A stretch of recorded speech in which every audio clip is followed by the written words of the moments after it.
Hi guys, எபிசோடோட ஸ்டார்டிங்லேயே பார்த்தீங்கன்னா மீரே இருக்கால அவள் தான் சமைச்சிக்கிட்டு இருக்க மாதிரி காட்டுறாங்க. அவள் கூலாக சமைச்சிக்கிட்டு இருக்க. அவங்க அம்மா பார்த்தீங்கன்னா என்னடி இவ்வளோ பெரிய வேலையை விட்டுட்டு வந்து திடீர்னு ஃபார்மருக்கு வேலைக்கு போகிறேங்கிற என்னாச்சு அப்படின்ட்டு இருக்கா.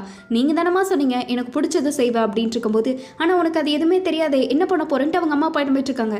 அதெல்லாம் ஒன்றுமே இல்லை, சியோல்லையே நான் தனியாக இருந்தேன், அதுக்கப்புறம் என்ன நான் பார்த்துப்பேன் அப்படின்ட்டு வீடியோ மாத்திரேன்ட்டு சொல்லிக்கிட்டு இருக்கா. அவங்க அம்மா நீ என்ன தான் நினச்சிட்டு இருக்கங்கிற மாதிரி கேட்டுக்கிட்டு இருக்காங்க. அவள் ஒரே வார்த்தையா என்னம்மா இப்படி பேசுகிறீங்க, நீங்கள் தானே சொன்னீங்க என் இஷ்டத்துக்கு இருக்க விடுவேன், அதெல்லாம் பொய்யாங்கிற மாதிரி சொல்ல, அவங்க அம்மாவுக்கு வேற வழியே இல்லை, நான் வேணா உங்களை சொல்றபடியே கேட்கிட்டா இன்னும் அப்படின்ட்டு இருக்க. என்னமோ பண்ணு, என்கிட்ட கேட்காத, தனியாவே போய் இருந்துக்கோ அப்படின்ட்டு அவங்க அம்மாவும் பெர்மிஷன் கொடுத்துறாங்க. கடைசியா மிரேக்கெல்லாம் ஒரே சந்தோஷம். இதை சொன்னோடனே மிஜிக்கே நம்ப முடியல, என்னடா நம்ம அம்மாவா அப்படி பேசினாங்க அப்படின்ட்டு. ஆமா நீயும் வந்து ஒரு வாரத்துக்கு 2 நாள் எனக்கு ஹெல்ப் பண்ணனா வசதியா இருக்கும், இங்கே வரியா, நீ அங்கே சும்மா தானே இருக்க, நான் உனக்கு பே கூட பண்றேன் அப்படின்ட்டு இருக்கா. ஆனா மிஜி பார்த்தீங்கன்னா இல்லை அதெல்லாம் முடியாது, நான் வரும்போது வரேன், எனக்கு சியோல் தான் பிடிச்சிருக்கு, நான் இங்கே இருக்கேன், கண்டிப்பா என்னால் முடிஞ்ச ஹெல்ப் பண்ணுறேன் அப்படின்ட்டு பாட்டிக்கு வீடியோ கால் பேசிக்கிட்டு இருக்கா. அப்போதான் மீரே சொல்கிறா இந்த மாதிரி பாட்டியெல்லாம் சாப்பிடவே மாட்டேங்கிறாங்க அப்படின்ட்டு இருக்க.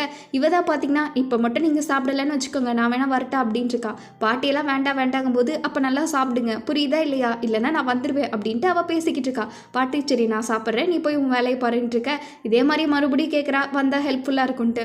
எனக்கும் வரணும்னு ஆசை தான், பட் கரெக்டான டைம் வந்தால் நான் வரேன், நான் யோசிச்சுட்டு இருக்கேன் நான் என்ன பண்ணலான்ட்டு அடுத்து அப்படின்ட்டு இவ கட் பண்ணி விட்டுறா. விஜயோட வீட்டை தான் காலி பண்ணிக்கிட்டு இருக்காங்க. அடுத்து கொஞ்சம் நாள் ஹொசு வீட்டில் இருந்துட்டு அதுக்கப்புறம் பொருளை மாற்றிக்கலான்னு பேசிகிட்டு இருக்க.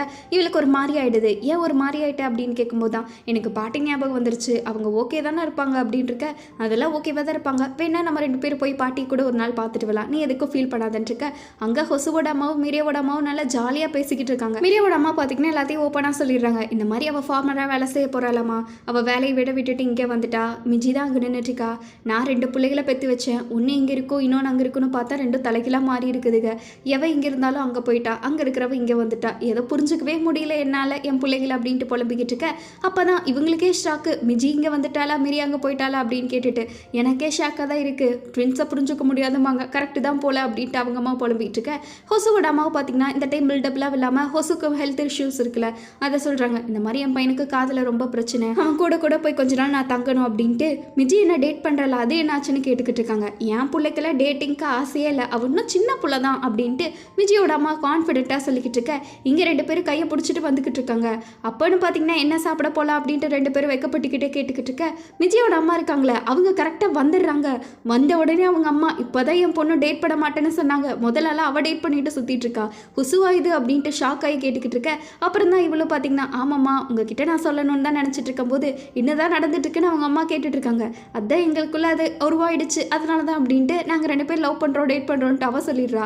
இந்த மாதிரி சாப்பிட போகலாமான்னு ஹொசு கேட்டுக்கிட்டு இருக்க. அவங்க அம்மா பார்த்தீங்கன்னா நான் சாப்பிட்டேன், நீ முதல்ல எடுத்து காலி பண்ண அப்படின்ட்டு இருக்காங்க. ஹொசுக்கே ஒரு மாதிரி ஆயிடுது. சரி நான் கிளம்புறேன் அப்படின்ட்டு அவன் கடைசி வரைக்கும் மிஜியை திரும்பி பார்த்துட்டே இருக்க. மிஜியோ திரும்பி பார்த்துட்டு இருக்க அப்படின்ட்டு அவங்க அம்மா இப்போ போறியா இல்லையான்ட்டு ஒரே சவுண்டு கத்துறாங்க. இவன் பயந்துட்டு ஓடிக்கிட்டு இருக்கான். என்ன பண்ணிக்கிட்டு இருக்க நீ, நான் கூட உன்னை சின்ன பிள்ளை நினச்சேன், இந்த வேலை பண்ணிக்கிட்டு இருக்கே அப்படின்ட்டு அவங்க அம்மா கத்திக்கிட்டு இருக்க. மிஜி பார்த்தீங்கன்னா எதுவுமே பேசல. இந்த மாதிரி நான் கொஞ்சம் கூட உன்னை கண்டுக்காமல் விட்டுட்டு இருந்தேன், அது ஏன் தப்புதா அப்படின்ட்டு சாப்பிட போகலான்ட்டு அவங்க அம்மா கத்திக்கிட்டு இருக்காங்க. அப்போ தான் மிஜி பார்த்தீங்கன்னா இன்னும் பசிக்கல சாப்பிட்டேன்னு சொன்னீங்க அப்படின்ட்டு இருக்கும்போது ஹொசுவை விரட்டி விட தான் சொன்னேன் அப்படின்ட்டு அவங்க அம்மா சொல்லிக்கிட்டு இருக்காங்க.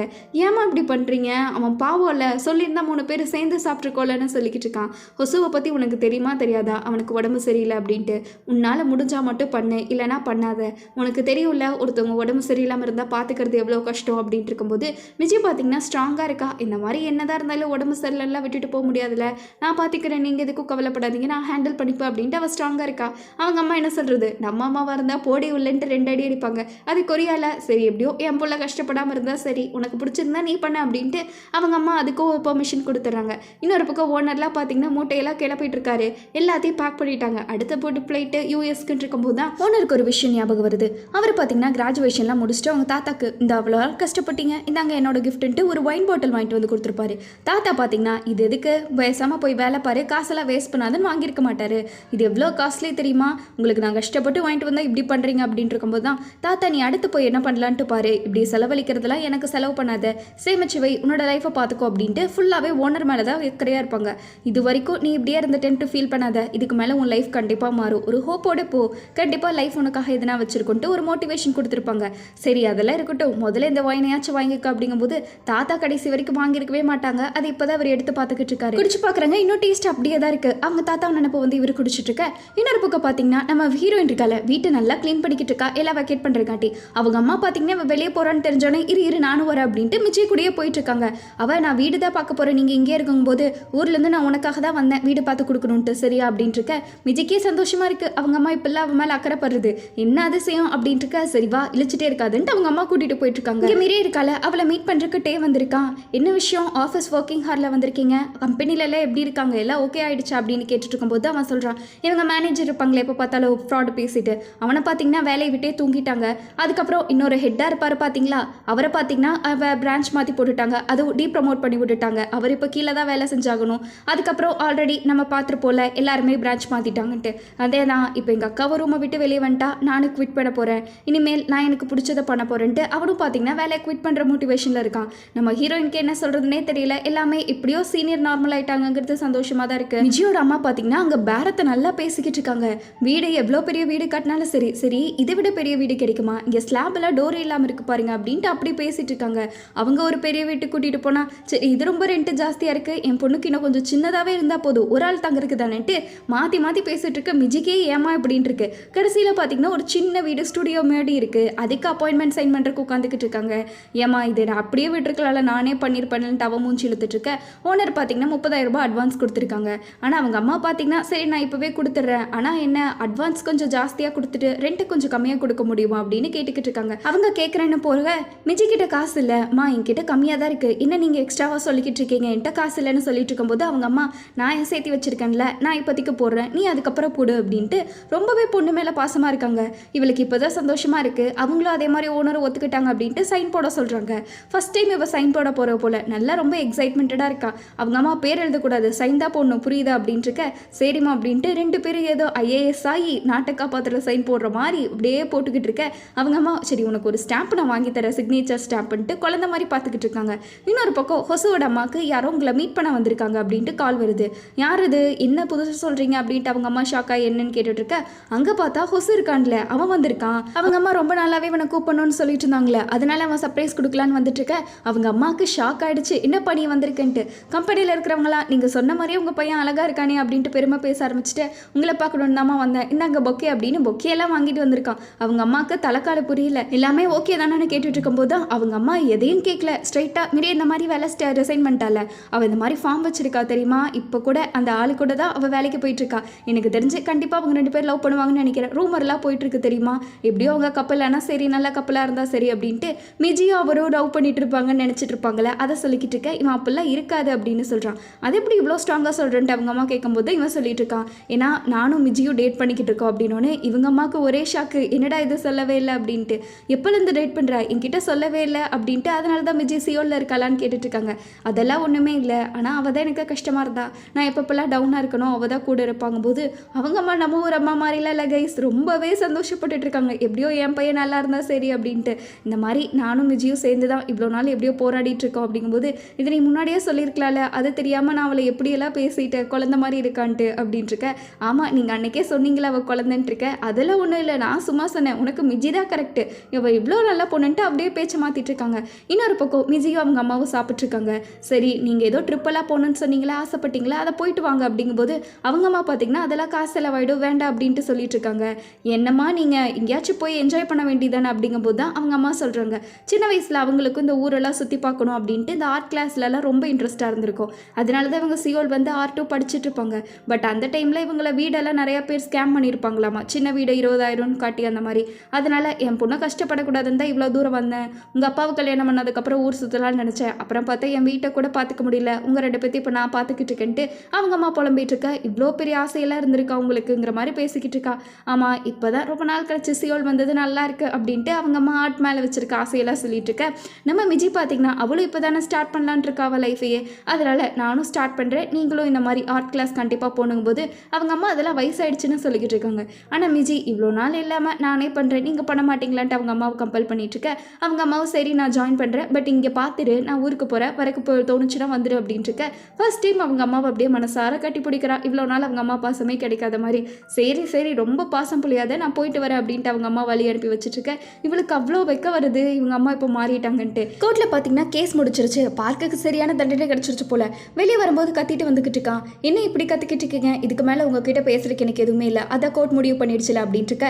அவனுக்கு ஃபைனையும் கொடுத்து கடைசியில் பார்த்தீங்கன்னா வேலையை விட்டு தூக்கியிருப்பாங்க. அதுக்கு சப்போர்ட்டெல்லாம் யாருன்னு பார்த்தீங்கன்னா நம்ம சீனியர் வக்கீல் இருக்கார்ல, அவர் தான் வந்து இப்போ நீங்கள் பேசிகிட்டு இருந்தால் இதுக்கும் நான் சார்ஜ் பண்ணுவேன்னு சொல்லிக்கிட்டு இருக்கேன். அவனுக்கு எத்தனை நாள் தான் நீங்கள் இப்படி பண்ணுவீங்கன்னு பார்க்குறேன்ட்டு மூஞ்சி இழுத்துட்டு போயிட்டுருக்கான்.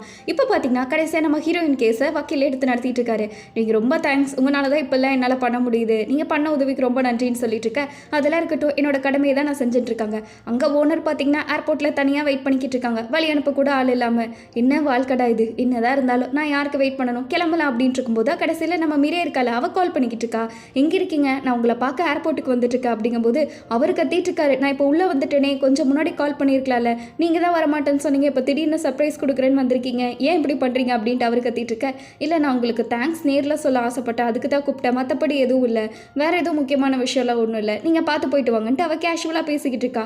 இது வரைக்கும் நீங்கள் பண்ணதுக்கெல்லாம் நான் ரொம்பவே தேங்க்ஸ் சொல்லணும், உன்னை எங்கள் கார்டன்லாம் நான் பார்த்துக்கிறேன்ட்டு இருக்கேன். அவர் நேர்லேயே வந்துட்டாரு. இவளுக்கு ஒரே ஷாக்கு, என்னடா இது டக்குன்னு வந்துட்டாருன்ட்டு. இவருக்கு அவ்வளோ ஆசை, யாருமே வரல, இவ தான் வந்திருக்கா அப்படின்ட்டு.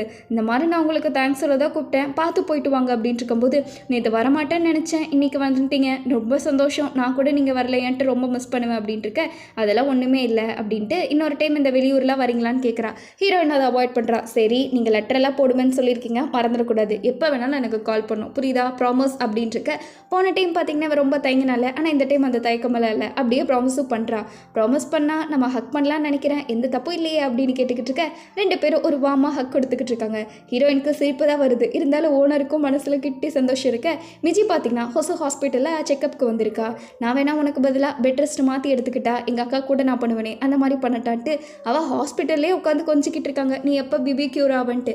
அங்கே ஹொசுவோட அம்மா வந்துட்டாங்க. வந்த உடனே இவ கையை எடுத்துகிட்டு ஒரு ஆக்டிங்கை போடுவா பார்த்தீங்களா, அதாவது நான் தண்ணி கொடுக்க வந்தேன், சும்மா அந்த பக்கம் போயிட்டு இருந்தேன்னா அதான் ஹொசுவை பார்க்க வந்தேன் அப்படி இப்படின்ட்டு இவன் நடிச்சிட்டு இருக்க. அப்புறம் தான் மிஜியோட அம்மா சொல்கிறாங்க, இந்த மாதிரி எனக்கு நடந்தது எல்லாமே தெரியும் அப்படிங்கிற. மிஜிக்கு சரியான ஷாக் ஆகிடுச்சு. ஆனால் ஹொசுவோட அம்மா பார்த்தீங்கன்னா கொஞ்சம் கூட இந்த திட்டல் மிரட்டல் அதெல்லாம் எதுவுமே இல்லை.